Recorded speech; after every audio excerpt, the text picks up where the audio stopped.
Hello, friends. Hi, everyone. If you are just tuning in, it looks like it's just me. It's not, though. We are going live with Justine Melville from Peace and Chemicals Art Studio. She's going to join in here in just a second. So, we are going to talk with Justine about her yoga journey and her creative journey as well, and how they cross paths. So, get ready. We will have Justine in just a moment. I think she's starting a watch party for all her friends. So if you want to join in on that party, look out for it. And then we'll have Justine.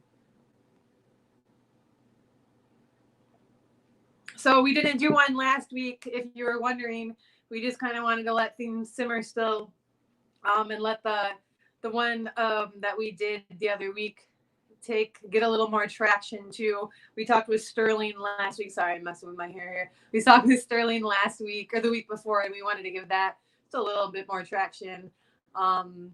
Yeah, so we're excited to talk to Justine, and I think she's here. Hello. How are you? I'm wonderful. How are you doing? I am very good. Welcome to the off the mat chat. I'm excited we finally connected. Same. So you're talking to us from Arizona. What time is it there? It is 3:00. Oh, so when I text you at 7, it's like 4 a.m. Yes. Will you tell everyone? I just want to do a little introduction. Will you tell everyone who you are and a little bit about yourself? I am Justine Nicole Melville. I grew up in Michigan, Jackson native, lived there for nearly 30 years. I have been in Arizona for about a year now. I am an artist, which we will be talking about today, and a yogi, which I think we will also be talking about today. Both things. And it's so hard to like recap yourself. It's weird. Like we can sit here and like chat like I am this, I am that, and then you're in front of a camera and it's just like blank slate. Like who am I? What am I? I think you've touched on it pretty well. You're an artist and you work specifically in a type of medium, which is displayed in our whole background here, not this behind us, but what you see embracing all of this. Can you tell everyone what this is? Yes, I do a lot of fabric dyeing. So tie-dye to generalize it, but there's a whole world of working with fabric and adding color to it out there. I also like to do different printmaking designs. Here is my shop currently. Oh, yeah. My Etsy shop, yeah. So that's what's like available, made to order for the most part. But really, I just really love to get creative. I've dabbled in a lot of different forms of art, and the whole fabric dyeing aspect really came to me about 7 years ago. Hold on, I just got a thing telling me that my phone is going to die soon, so let me make sure I got it plugged in properly. I'm surprised that hasn't happened yet, to be honest. I thought I plugged it in, but... Well, if it suddenly dies, we'll reconnect. Oh, cute. So there's some alien shirts here, some tie-dyed t-shirts. I'm wearing one that Justine has made that I really love. I think she's probably wearing hers as well. Sorry about that. Beautiful. Okay, I'm back. I thought I was all prepared, but apparently not. So I thought I saw adult size onesies, but I might be wrong. Was it a sweatsuit? Oh, yes, a sweatsuit. Yeah. Okay.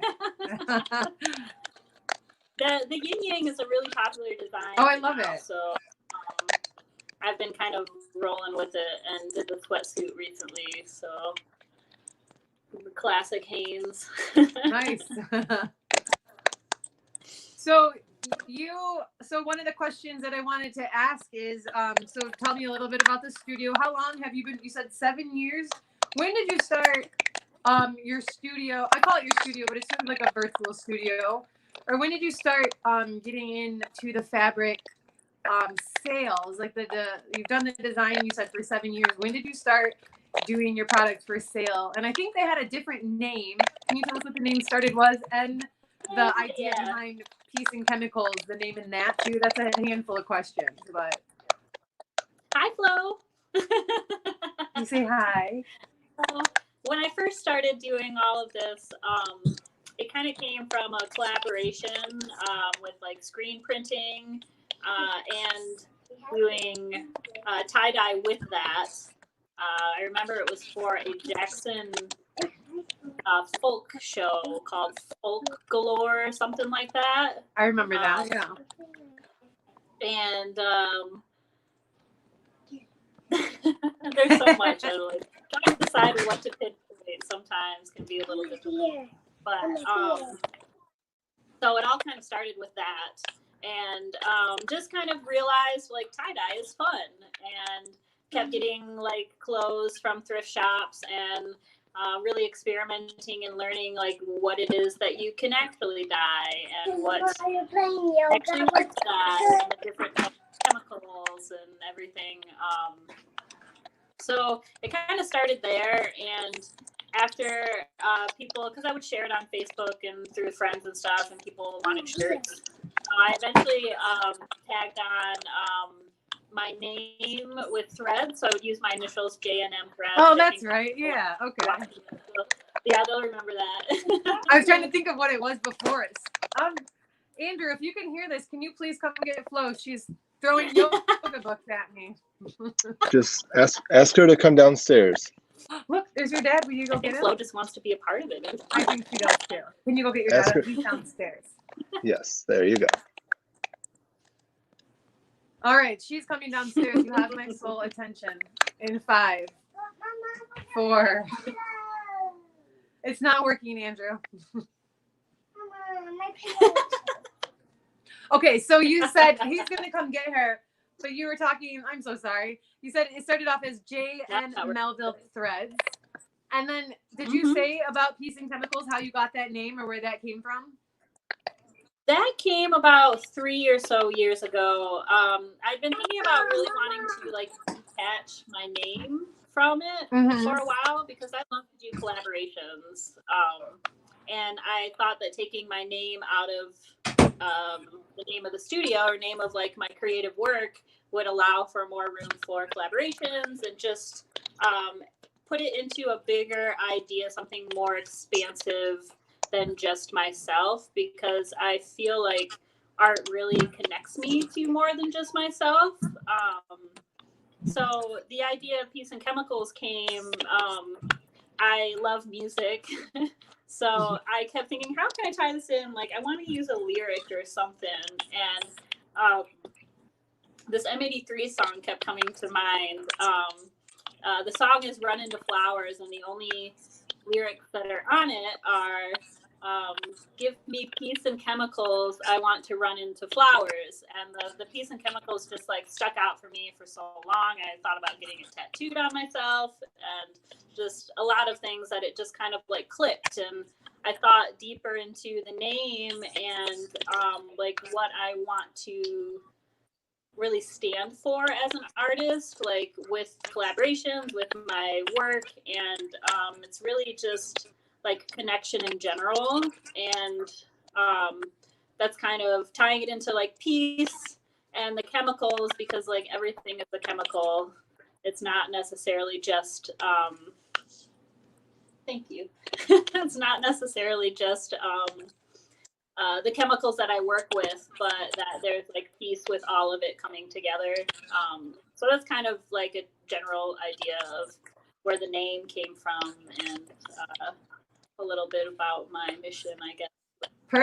That's perfect. I love it. I kind of forgot about the M83 song, to be honest. So I'm glad that, and I'm sure I'm not the only one. So I'm glad we brought that back up. Is Jason with you? Is he next to you? Yeah, he brought me water. Oh, hi, Jason. So So you are an artist at heart. You've been an artist, and you are a working and paid artist right now. So you are a successful artist in like all ways. I wanted to. So this is off the mat chat, and we try to tie it into yoga however we can, which is perfect because you are a yoga teacher. And you are a yogi. So I don't know if you're teaching at the moment. You might be taking a little break from that. Is that right? Yes, I mean, I've been taking a little bit of a break for a little while now. Yeah. Just still making sure my phone is plugged in because I'm not really sure if it's plugged in. It's okay. Okay, I'm plugged in. I just had to double check. Dang technology, like when you want to comment it, it's not working. It's perfect. So yeah, I've been taking a little bit of a break from teaching since November. Okay. It's been a while now. Wow. November doesn't seem that. It doesn't really seem that long, but like that was 2 seasons ago. Yeah. Wait, so let's back it up then. When did you start? How did you become interested in yoga, in the practice of yoga? You actually. Oh, I didn't mean to set myself up. You were my bridge. You were my bridge to it. You That's awesome. really spoke so highly of it, and I could see the change that you were processing, and a lot of what you were sharing I was very intrigued about. And you started taking carloads of us up to Hilltop on Sundays for the $5 classes, and dude, that was so much fun. Looking back on that was such a I tried to do that after I started taking classes, or after I started taking my training there. It's like I just want to get everything involved. Right, agree. I still want to. But I just started to notice the changes. It was definitely the physical realm of yoga that started to open me up to the rest of it. I definitely still count on the physical, like the asana, to really open me up in a lot of different ways. But as I started opening up, I realized that a lot of the philosophies and ideas behind like the other limbs of the practice were things I've thought about, that I've already somewhat contemplated. They made more sense to me than most anything else that was explained to me as like worldly. I think Flo agrees. I think so too. So it started as that whole idea of I want to exercise my body. I've had a couple pretty serious knee injuries too, so like trying to find something to get active again was always kind of difficult, and yoga definitely felt right when I started doing it, and it just opened me up to the rest of the practice. So you started practicing, and then you did a teacher training. You did too, right? Yeah. I did the 200 and then right through to the 500 hour, like back to back. And you did both of those at Hilltop, right? Oh, holy moly! Oh my gosh! Yes, I did. Sorry, we got a dog and a child here. We really. This is what we get for broadcasting from the bedroom. Honestly, I wouldn't really have it any other way with you, because that's just how it is to be at your house. So I feel like I'm right there. So you did your back to back. So what she's saying is, you completed your 200-hour teacher training, which is the first kind of introduction to teacher training, and then right after that really intense training, you added on another 300 hours. Yes. How did that go? That was, well, I feel like I'm still processing it, because it was only 3.5 years ago. And while that might seem like a long time, at the same time, it's still, I feel like a baby when it comes to any sort of like teaching or like expressing what I have learned from my teachers, which we have the same teachers, for those of you that don't know. Hillary Lockwood from Hilltop in Lansing, and like the lineage that she expressed to us. It's still, I'm just continuing to learn, and I've been through a lot of changes in my life since then. So, oh gosh, there's just so much. I know these are loaded questions. Yeah. But what was the initial question again? There? Yeah, right. I'll stop stacking them up. I don't really remember what I asked. I think I asked how that went, and you said you're still processing it. So I mean. Oh yeah, there we go. Yeah, my answer to it is definitely it's a still lot to digest. For sure. I don't feel like you really stop digesting what you've learned in your teacher training. So I mean, one of the things that I really wanted to talk about is your amazing. So at the end of a 500, you have to do a workshop. will you explain? Flo is going to be the next guest, I swear. Will you explain about the workshop that you have to do at the end of your 500 teacher training, and then explain? Oh yeah. So only two questions for this. It's a two-part. Explain it that what the 500 workshop is, and then explain what you did for yours. So the 500 workshop is from my recollection of what exactly we were supposed to do was take everything that we have learned and project it in a way that really like encompasses us, like me as an individual, and like what I can, like all the pieces that I can take and bring into the world. So like a projection of yoga from me outward. And what really made sense to me was to speak on how yoga and creativity tie together, because I've really always relied on just my creative spirit or creating in general as a way to process the world and cope. And that is pretty much the same thing that yoga has brought for me. I mean, different ways, but at the same time, it really comes together in the same ideas. So I thought I would take what I'd learned in yoga, all like the different limbs, the different pieces from all the different parts of the practice, and project it in a way of like, this really goes with this aspect of creativity or this other aspect. And so I had a workshop. I did two of them actually. So I did one for my teacher to see, for Hillary to see, and then I did one with the Jackson community before I moved. And I think they were both a little different. Okay. I couldn't tell you how different now that it's been over a year since, but just really took like each part of like the Ashtanga 8 limbs and tried to connect it with how that speaks creatively.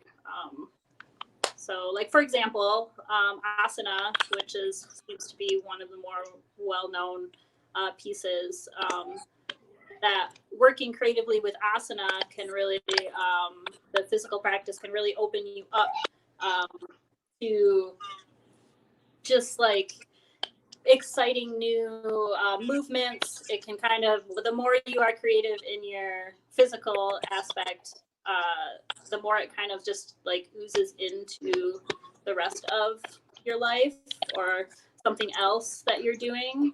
And it's also fun to be creative. So when you're doing like a vinyasa, trying something new, or trying a nice transition, a new creative transition, something that might sound a little strange, but so like I like to think that Hillary has some of the most creative transitions I've come across yet. So I would have to agree. Just the way that different poses flow into each other, which can really make the practice more fun and just open your eyes a little more to being outside of your body with it too. So that's one example. So the way sometimes I think when we teach, we say that like the asana is your kind of individual expression, right, of the practice. So do you think that the creativity is the expression coming out kind of, or like vice versa? Do you think Yes. you know what I mean? Yeah, I definitely agree with that. And that's like doing the specific workshops is exactly that. I mean, you have to be creative to come up with something that suits your individual expression anyways. So yeah, I agree with that a lot.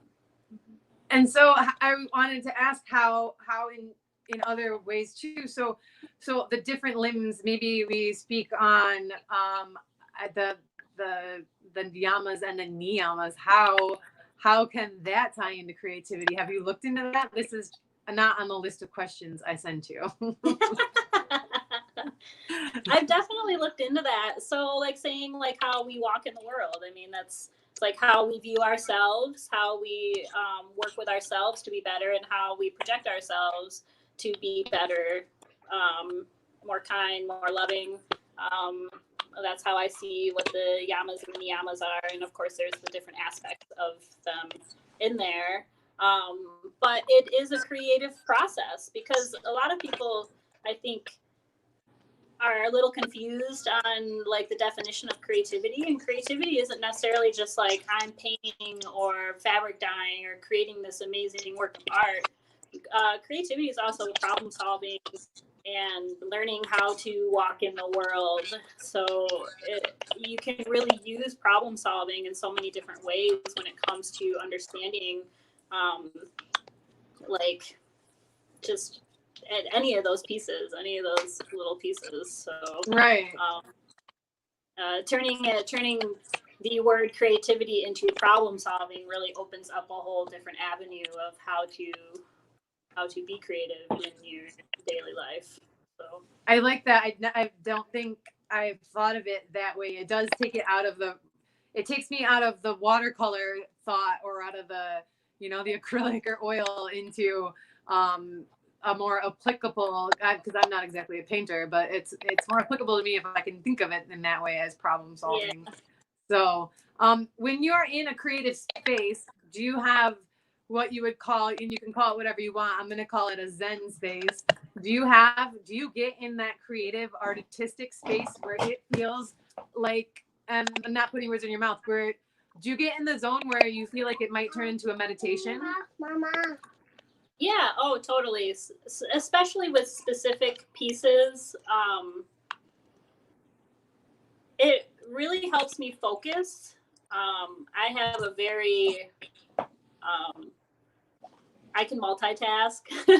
So not only with things that I'm doing, but mentally I can just kind of be on like 5 different subjects sometimes. Mm-hmm. And it really gives me a point of focus, while also honoring the process of it all, which I think really ties into yoga too.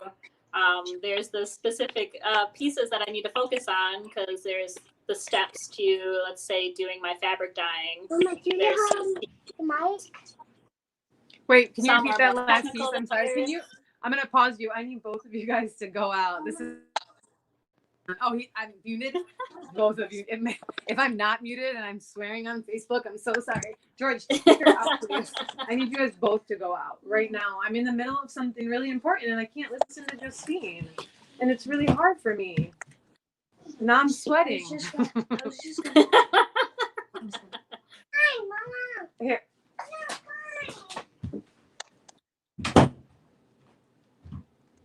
Am I muted?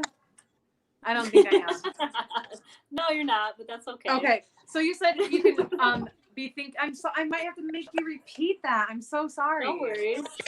No worries. So okay. Basically I was saying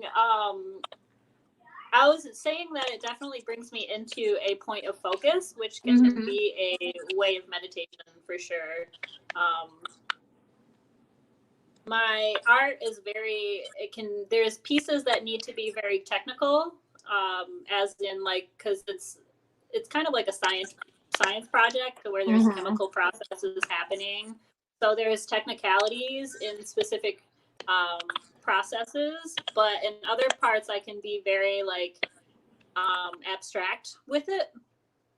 So having this like freedom of being able to work on processes, knowing that like, okay, I have the technical things, but I don't always know how it's going to work out, is a very relaxing thing for me. And that within itself can bring me into like a meditative state afterwards, like knowing that I have worked and done this work. I can feel more at peace or more calm after the fact. And just being able to focus on something during definitely can bring me into the meditative state. Nice. Yeah, I feel like anything that you just kind of comes from the soul. And when if you're like you're saying in that free flow state, if it's just kind of coming from your, I don't want to say subconscious, but maybe when you're in that Zen state where it's just kind of flowing, and that you turn it into a meditation, a creative meditation, and then it shows up. Do you see that it shows up on your fabrics? The state that you were in? Yeah. So often. Yeah, I can tell on certain batches that I can tell when I rushed through the process. I can tell when I was trying to do too much. And then I can just, like, there's other pieces, most of them come out very, like, wonderful, or I have that feeling afterwards. But I can definitely tell when I'm not focused or I'm rushing or something is distracting me. There's a huge difference. Yeah. That'd be interesting to see it lined up, kind of. If you showed us your pieces and then told us the background story with them all. Oh boy. Since I've been in this new space, I've definitely been able to keep it a little more focused in, and it feels really good. So do you think that your pieces reflect not just the internal environment that you're experiencing, like maybe not just the spirit that you're feeling or the emotional state or whatnot? Do you think you are influenced? I think you are. So this might be just asking a question I already know the answer to, but your environment. So you're in Arizona now versus Michigan. How does this play out in your artwork? Well, I think I've always been really inspired by like the Southwest landscape and like the creatures that live here and the plants is just something I've always really been like fascinated with. And it shows up a little more in what I'm doing. A lot of my color schemes have been coming from seeing this daily out here. Certain patterns have kind of come out since I've been noticing it. And I mean, Michigan is an absolutely beautiful place, but not having the winters is very nice for my soul. That's good to hear. That's really, I'm happy. For me. I miss you dearly, but I know that it's better for you out there. Dami says, your art show at Essa Arts was so inspiring. I love the explanations behind your pieces. Can you expand on that? Yeah, that's actually a lot of, it was kind of like a half and half. So those pieces were all dyed using plants or plant matter to get color out of them. I don't always work that way. I think I work that way like maybe like 15% of the time. There's just something about the colors and the way that the synthetic dye process works that I'll never let go of that. I love working with it.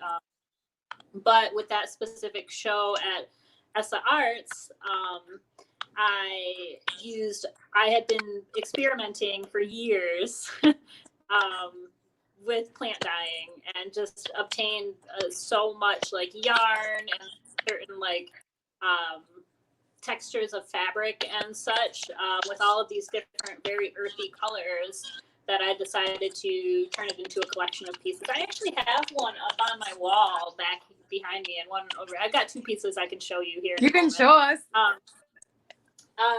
So let me grab them real quick.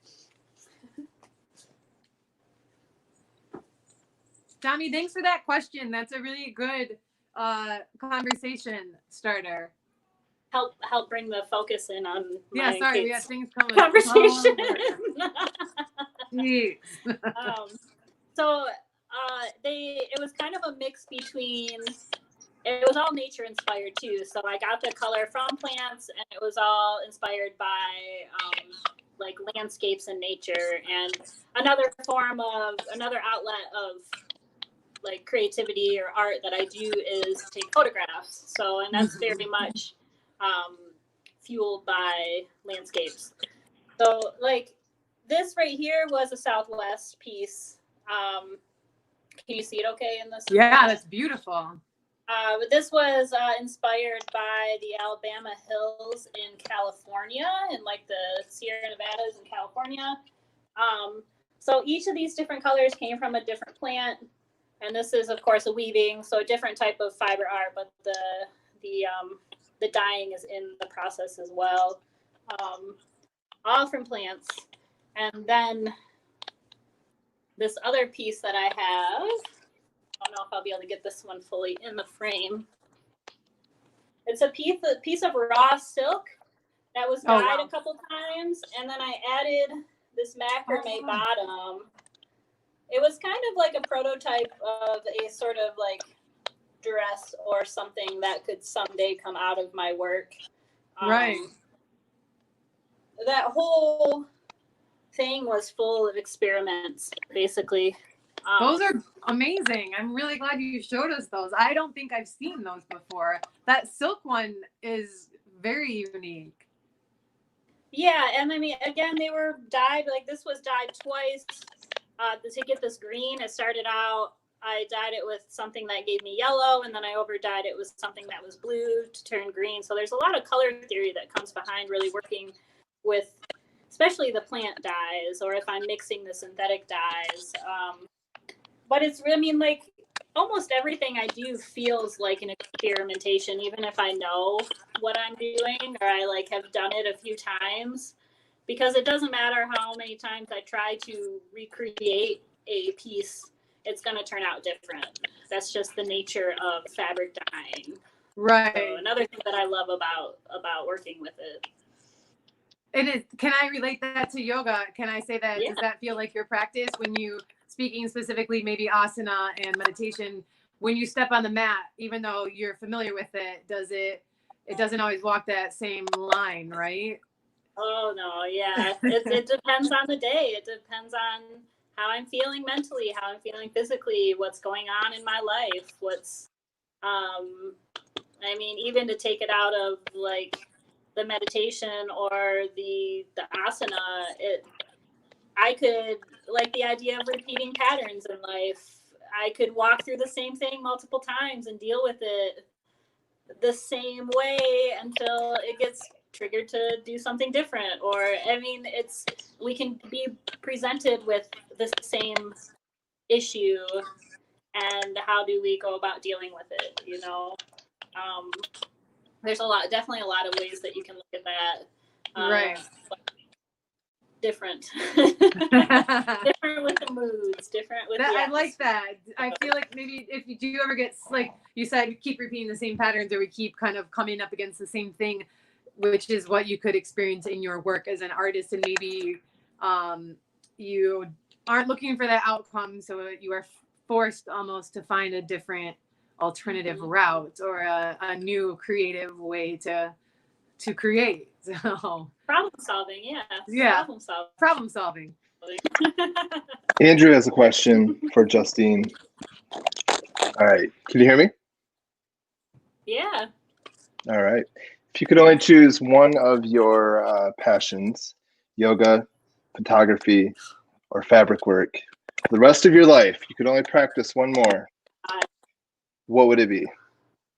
What? This is the hardest question ever, Andrew. Of course, he just that wasn't my final question, just so you know. All right, what's the answer? He's gonna come back on. I immediately go to yoga, but I don't know. I feel like yoga could really be like widened into this creative passion. You know? That's what I was gonna say. Is it a trick? Yeah, this feels like a trick question. So. No, this is a difficult question. It's meant to be difficult. I think you're right on that, where yoga could be Wait, what? added into whichever one of those you chose. No. For sure. I think that all in general is one passion, though, that really just brings me into connecting. Yeah. Whether it's connecting with myself, connecting with others, connecting to my divinity, that maybe the passion itself lies in the connection. And all of these other things are just like the byproducts or the avenues that get me there. So it's so inspiring to talk to you and see all of the things that you create and hear all of the things that go on in your brain. I think we could talk the rest of the evening about this. But just for the sake of keeping it short, I always say this because some of us have short attention spans that are watching, and we want to keep our viewers involved. I want to wrap it up just a little bit, but do you have anything else that you want to add to just your thoughts on creativity, or your thoughts on how yoga and the creative artistic process blend together for you?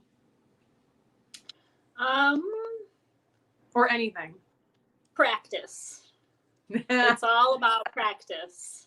It's not something that can just be whipped up in 1 or 2 tries, whether you're trying yoga or trying painting or problem solving, or however you want to see creativity.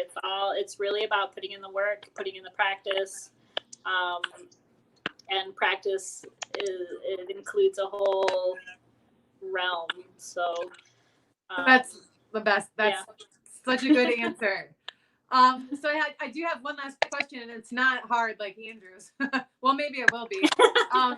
So to your creative pieces and on your Etsy store, if he's listening, maybe he'll pull it back up. Is there anything that you really are, so you're an artist and you have a business, so you're in the mind of selling things too. Is there anything that you're just really like, this is the hot product, or the hot like piece right now that you are so proud of, or that you really just you like want people to be drawn to? I have that shirt up in the corner. That's what I'm wearing, and I really love it, guys. It's amazing. Well, it's Pride Month, and I've got this whole kind of, I suppose you can call it a line I'm working on of Pride flag. So you can see the top 3 there. There's socks, shirts, undies. I'm eventually going to do tapestries, and I would love to push it out into like sweatsuits and stuff too. But whatever pride flag you identify with, I want to be able to produce in something that you can wear, but not only wear, but have that aspect of it being handmade, tie-dyed by somebody who is a part of the community as well. So it's that all means a lot to me, actually. Also, considering everything going on, I do want to say that the trans community, specifically Black trans community, are some of the most like marginalized communities, suffer some of the worst hate crimes, and I do plan on, since I've been moving, I just moved into a new place, so I've been a little scattered, but I plan on doing some giveaways or like some raffles of sorts to try to raise money to give to that community soon. So if anybody's interested in that, just keep your eyes peeled for more details on that. Awesome. That is, heck yeah. Thank you for mentioning that.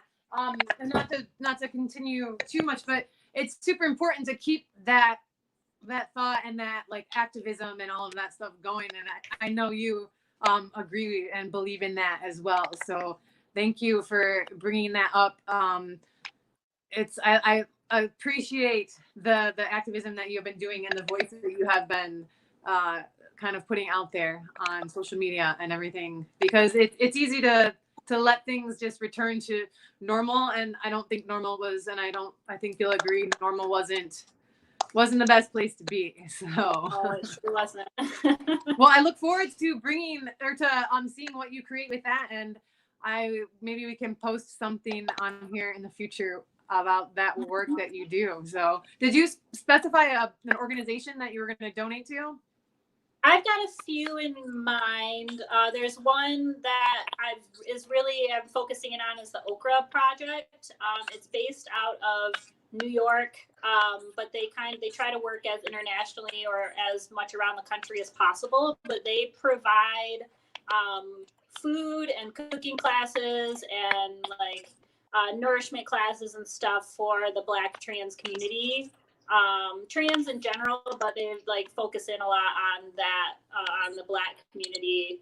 And because I also very much love food and like figuring out what works for the individual with food, that's something that really spoke to me, that is involved in the community, as well as just nourishment. So I'm thinking that's going to be one, and then I have a few others in mind. I just have to continue, again, wrap my head around unpacking and getting those pieces prepared. So, well, I'm looking forward to it, guys. So if you want to check out that in the future, make sure to check out Peas and Chemicals on her Instagram or on Justine's Facebook. So we're gonna have to wrap it up. I am so happy. So you're one of the first people I wanted to reach out to, and you were just so busy. So we finally got you on the show. I'm really glad we finally connected. It's so great to see your face and to see your beautiful artwork.